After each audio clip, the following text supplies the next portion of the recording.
Jerusalem. The year is 30 AD. A city sacred to millions. A city where every stone carries the weight of centuries. Yet beneath its holy walls, something else lives here. Tension, fear, expectation. Because Jerusalem is not simply a city of faith, it is a city under occupation. And during Passover, everything changes. The pilgrims arrive. As the first light of dawn breaks over the hills of Judea, travelers appear on the dusty roads leading toward Jerusalem. Some walk for days, others for weeks. Families carry supplies on their backs. Children cling to their parents' robes. Old men lean on wooden staffs. They come from villages across Judea, from the hills of Galilee, and even from distant Jewish communities scattered throughout the Roman world. All of them are drawn here by one sacred festival, Passover. A celebration that remembers the moment when their ancestors escaped slavery in Egypt. A story of liberation, a story of hope. But in the year 30 AD, that hope carries a dangerous meaning, because Jerusalem itself is not free. A city overwhelmed. On ordinary days, Jerusalem is a modest city. Roughly 40,000 people live inside its ancient stone walls. But during Passover, the population explodes. Over 100,000 pilgrims flood the city. The narrow streets fill with bodies. Voices echo between stone buildings. Markets overflow with merchants shouting prices. Animals bleat in crowded pens.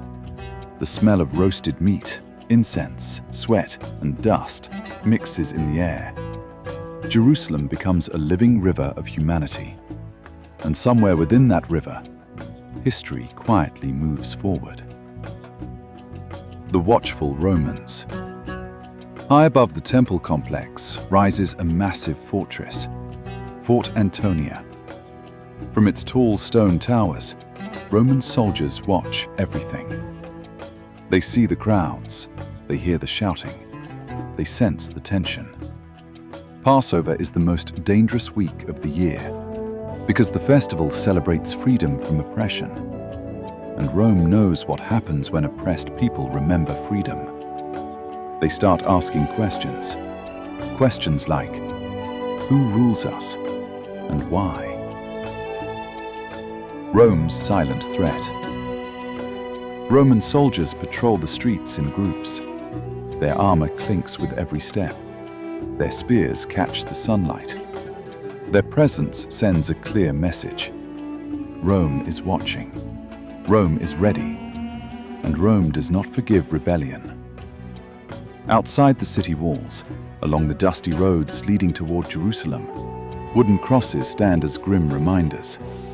Crucifixions.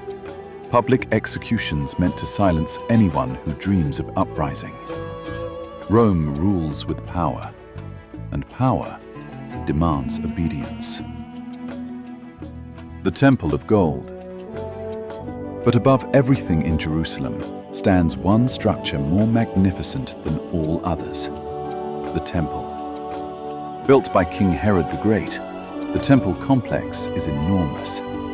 Its massive walls gleam white in the sunlight. Golden decorations flash like fire across the skyline. Pilgrims arriving from miles away see it first. And when they do, many fall silent. Because for them, the temple is more than a building. It is the dwelling place of God on earth. The morning sacrifice. Before the sun fully rises, priests begin the daily ritual known as the Tamid sacrifice. A lamb is brought to the altar. Priests dressed in white robes move with careful precision. Incense burns. Smoke rises toward the sky. Prayers are spoken in ancient words passed down for generations. For the people of Israel, this ritual is sacred. It represents order, faith, connection with the divine. Without the temple, their world would feel broken. Ritual purity. But entering the temple requires preparation. Before approaching its holy courts, worshippers must purify themselves. Across Jerusalem, ritual baths known as mikvahs fill with pilgrims. Men and women step carefully into cool water.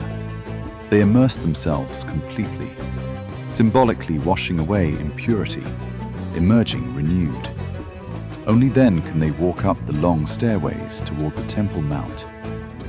For many pilgrims, this moment is deeply emotional, a cleansing not only of the body, but of the soul. A city of many beliefs. Yet Jerusalem is not united. Inside the temple courts, different groups argue over the meaning of faith.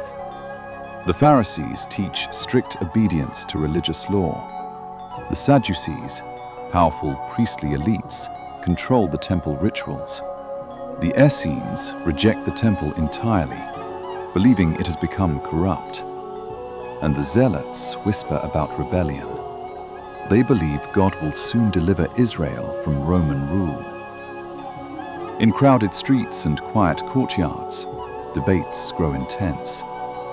Faith, politics, power, all collide in the same sacred city. Life in the lower city. Beyond the temple lies the lower city. Here live ordinary people. Carpenters, potters, fishermen, stoneworkers. Families crowd into small homes built from rough stone. Work is constant, money is scarce, taxes are heavy. Rome demands tribute, the temple demands offerings, and survival often depends on the next day's labor. Yet, despite hardship, Passover brings something precious: hope, because the festival reminds them that oppression can end. Markets of faith. Near the temple gates, markets roar with activity. Pilgrims must purchase animals for sacrifice: lambs, doves, oxen. Money changers sit behind wooden tables. Foreign coins from across the Roman Empire must be exchanged for temple currency. But the prices here are high, too high. Some pilgrims whisper that the priests allow these practices, that faith has become business. Still, the sacrifices continue, because tradition demands it.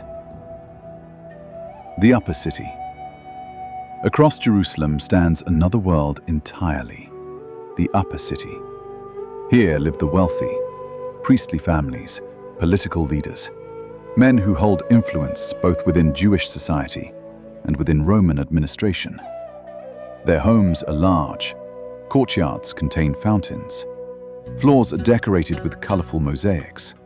Servants move quietly through shaded halls. These elites walk a delicate line, serving their people while maintaining loyalty to Rome, because peace depends on cooperation. Rumors of change. But in the crowded streets, rumors spread. Stories of prophets, stories of miracles, stories of a man traveling through Galilee and Judea, a teacher, a healer. Some whisper something more: Messiah, a deliverer who will restore Israel. The Romans hear these whispers too, and they grow uneasy, because revolutions often begin with hope. The edge of history. Jerusalem stands on the edge of something enormous, a moment where faith, politics, and destiny intersect. No one fully understands what is coming. Not the pilgrims, not the priests, not even the Roman soldiers watching from their towers. But the tension grows stronger every day, like a storm building beyond the horizon. Passover night approaches. As sunset approaches, families prepare for the Passover meal, the Seder.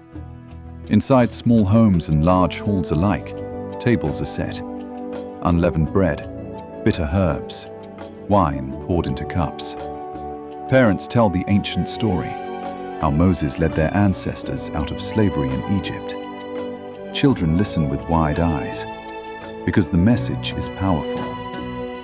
Once we were slaves, but freedom came. A city waiting. Night falls over Jerusalem.